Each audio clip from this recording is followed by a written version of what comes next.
Under 17 women's FIFA world cup में भारतीय team में 6 खिलाड़ी झारखंड से सेलेक्ट किए गए हैं और सभी खिलाड़ी जो है अपना बेहतर प्रदर्शन भी कर रहे हैं। लेकिन सबसे महत्वपूर्ण बात यह है कि इन खिलाड़ियों को यहाँ तक पहुँचाने का जो श्रेय है वो सरकार खुद ले रही थी।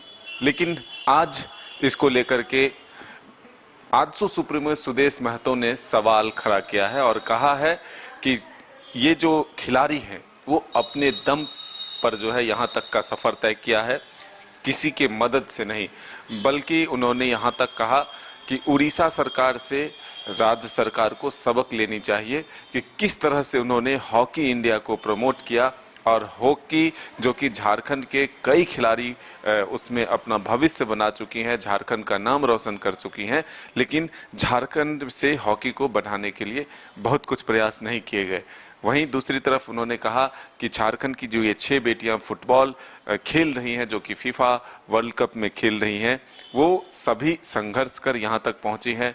सभी जो है वो एक गरीब परिवार से आती है, लेकिन उनके हौसले इतने बुलंद हैं कि वो कामयाबी के इस सफ़र को तय कर जो है वहाँ तक पहुँची है।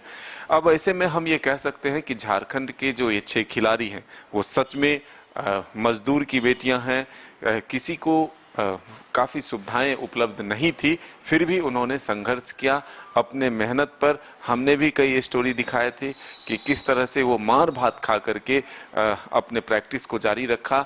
जबकि फुटबॉल जो है वो ताकत का गेम है, उसमें काफ़ी एनर्जी चाहिए, लेकिन फिर भी कोरोना के समय में भी जब सब कुछ बंद था तब भी वो अपने प्रैक्टिस को जारी रखी थी। तो ऐसे में हम कह सकते हैं कि जिस तरह से सरकार लगातार ये कह रही थी कि इन जो 6 खिलाड़ियों का सिलेक्शन फीफा वर्ल्ड कप में हुआ है, उन्हें सरकार जो है लगातार तमाम सुविधाएं दे रही थी। ऐसे में सुदेश महतो जो कि आजसू के सुप्रीमो हैं, उन्होंने साफ तौर पर सरकार पर निशाना साधते हुए कहा कि सरकार जो है वो क्रेडिट ले रही है, लेकिन ये खिलाड़ी जो हैं वो अपने दम पर अपने बदौलत यहाँ तक का सफर तय किया है। आइए क्या कुछ कहा है सुदेश महतो, जानते हैं। ये सरकार के तैयार किए हुए खिलाड़ी नहीं है, ये सेल्फ मेड हैं। झारखंड में जो भी खिलाड़ी आ रहे हैं सेल्फ मेड आ रहे हैं, खुद से बने हुए, उसी किसी संस्था ने तैयार नहीं किया। सरकार जब ऐसे खिलाड़ी तैयार हो जा रहे हैं तो उनके परिवार के प्रति जो जवाबदेही है वो जवाबदेही निभाना चाहिए। मैच देखने के लिए उन लोगों को ट्रेन का टिकट नहीं है सर, कुछ इसमें हम क्या करेंगे? जो आप न्यूज़ आपने देखा, सरकार ने भी देखा है। वो सरकार तो बाद में जागती है। इस राज्य का इंडेक्स देखो ना, इस राज्य के हालात को देखो, इस राज्य में जीने वाले लोगों का भरण पोषण की स्थिति देखो, कैसे लोग जी रहे हैं। केवल 2 दिन रोटी और केवल चावल उपलब्ध करा देना, राशन उपलब्ध करना पर्याप्त नहीं है। उसे मौलिक अधिकार से युक्त करना राज्य का सबसे बड़ा दायित्व होता है सरकार का। वो सरकार को उस पर चैलेंज करना चाहिए, उस पर बात करना चाहिए। यहाँ की शिक्षा प्रणाली को देखो, यहाँ का हेल्थ प्रणाली को देखो, लोग कोसों दूर उससे आ गए हैं। लोगों को उस सारी सुविधाओं का लाभ नहीं मिल रहा है। बच्चे किस तरह पढ़ रहे हैं, उसका रिजल्ट क्या है, इसका मूल्यांकन कभी नहीं हो पा रहा है। इसको देखने की जरूरत है। उड़ीसा गवर्नमेंट को पहले बधाई कि उड़ीसा गवर्नमेंट ने इस तरह के एक नहीं, इससे पहले हॉकी का आयोजन किया और इस तरह का आयोजन किया।